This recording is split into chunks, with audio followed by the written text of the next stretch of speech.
রাস্তার মাঝখান দিয়ে বাঁশগুলো পাশে সরাই তুই, নাহলে মানুষের কষ্ট তুই এখন হবে। এই যা কি করিস? আরে ভাই, বাঁশ বাগান দিয়ে এই বাঁশগুলো একটু কাটলাম, সেগুলো আবার একটু রাস্তার সাইডে সাজায় রাখতেছি। তুই এখনো বাস সরাচ্ছিস? তুই জানিস না আমার বিয়ে, তুই যাবি না?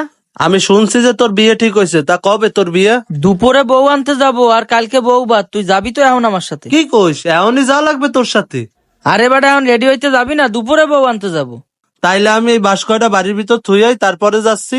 আরে একদিনে বাস পৌঁছে যাবে না, তোর বাড়ি থোয়া লাগবে না। তুই এগুলো এনে রাখি, তাড়াতাড়ি আয়। তা তো ঠিক আছে, আমি নাই গেলাম, আমাকে বন্ধু বান্ধবের ভিতর আর কেটা কেটা যাবি? বন্ধু বান্ধবের ভিতরে যাবে জাকারিয়া, আর ছোট ভাইকে ভিতরে যাবে মিনার। বুঝিস না, ফ্যামিলিতে তো অনেক লোক।